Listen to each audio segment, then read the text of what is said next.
Yeah, so if you'd like to introduce yourself. My name is Jacob Sam LaRose. I am a poet, artistic director, editor, a range of other things besides. But one of the projects that's closest to my heart, I would say, is the Barbican Young Poets program. We've been running that now for this is the 9th year, so we're coming up on a decade of running Barbican Young Poets. It started when I approached the Barbican with an idea for a community and workshop program that would support young writers, young and emerging poets, and the Barbican said yes. And we started with maybe 14, 15 young poets that I'd worked with from various different spaces, whether it was the Roundhouse Poetry Program before this, or whether it was various different schools I turned up at and run workshops for, and had young people come up to me and say, okay, this is really cool, where do we do more of this? You know, about 14, 15 people. And this year we had 240 young people applying for 25 spaces. And it's just amazing to see the growth of that over the years.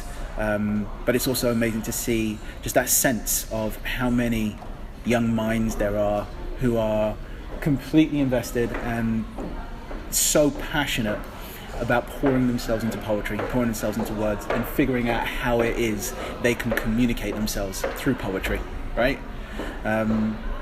It's not as if poetry is accessible to everyone, right? Poetry has this kind of cyclical resurgence where it's cool and then it's not cool. Yeah, it's hip at the moment, isn't it? Right? Yeah, very much so. And even that kind of hipness that you have at the moment, there is this relationship between poetry and spoken word. So spoken word becomes the very kind of hip and popular side of poetry, the performance of it, that live sense of it. I do it with drums now. Right. There you go. With music collaborations with different people. Okay. And I love that. And I kind of now I'm finding that because I used to struggle between the printed word and the performance of those words, but now less concerned about that. What was the struggle? It was that I used to think that it was a more intimate thing putting pen to paper than being in a public arena and performing stuff. But now I guess I've bridged that through confidence and doing more performance. Right. Probably. It's a different kind of intimacy, right? They both can be and intimate. If you can hit them, there you go. Good, right? There you go. Yeah. So, yeah, of course, when you are either writing or whether you're reading that work, there is that intimate kind of one-to-one relationship where it's you and a page, or the reader and the work that's on that page. When you're reading, it's just that single voice in your head. That is a very intimate relationship. But there is also this beautiful intimacy that can be summoned up when you are standing on a stage in front of an audience, and you were just saying when it lands, right? Yeah. When you have that connection, you have them there, and you are giving out something, and they are receiving, and they're giving you something back, even without saying anything. That is beautiful, and that is a wonderfully intimate connection.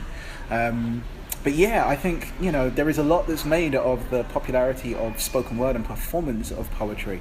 And I'm very passionate about the balance, right? Because I am a performer of my work, but I'm also a published poet. So the kind of program that we create with Barbican Young Poets is this wonderfully kind of agnostic space, this wonderfully kind of accepting of all schools of poetry. And that's part of the joy of it for me, seeing all these different young poets from various different backgrounds and various different relationships with poetry, seeing them all come together and learn from not just whatever it is that I'm offering, but also each other.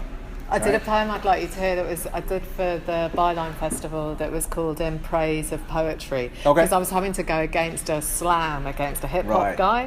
And it was like a traditional hip-hop slam, right? And I was petrified. I was like, no way, I don't do slams, I don't do that sort of thing, that's not how I roll, right? Yeah. But I took it, right?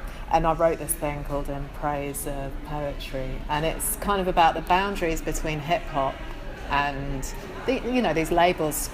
I find the labelling of everything is like a stranglehold, isn't it? So the minute that you, even calling it poetry, when you look at Basquiat's artwork here, I just didn't realise how much word use he had. And that's it. People get so snotty in art about using words on canvas and text. It's like, oh, that's not art, because it's not a picture. But seeing him do it and the way that he just crosses out those lines and crosses out the letters and stuff, amazing. Really interesting. I mean, it's kind of an obvious thing, me being a word person, but I was always drawn to text in art. So whether it was Basquiat, whether it was some of Keith Haring's work, whether it was kind of street art and graffiti. As a kind of young hip hop kid, I was always very interested in graffiti as one of the kind of elements of hip hop. So Futura 2000, Mode 2, some of those guys, and just words on walls and how we could elevate those words. And that is pretty much what poetry does, right? Placing text and language in a frame and placing it under a spotlight and kind of pulling it out of the everyday context and elevating it in some way. It's always spoken to me. So what do you think we can learn from this exhibition and poetry? How do you think? Wow. Is that too big a question? It's a wonderfully big question. I think there's so much we can learn from both the exhibition and from poetry.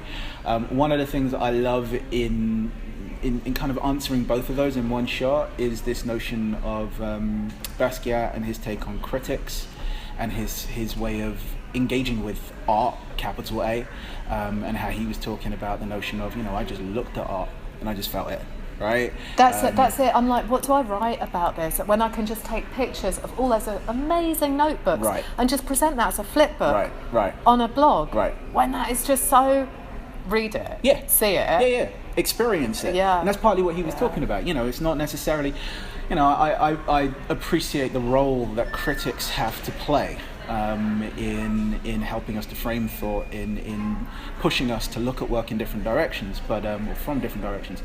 But that sense of, look, engage with the thing.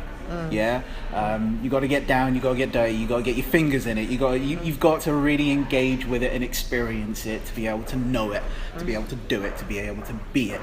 I can't wait to read some of your stuff. Oh wow, thank you. Yeah, I'm looking forward to Thank you. to that. Yeah. Well, I'm going to be presenting some new work through the Too Young for What and through that whole weekend. And that's on the 7th and 8th of So I'll October. be presenting something specifically on the 8th of October. So that's the Sunday night. And some of my young poets will be presenting work through the Art Hack through the weekend. So that's brilliant that you're come down, check it mentoring out. people through. That's amazing. I do as best as I can, and it's an important part of the work that I do.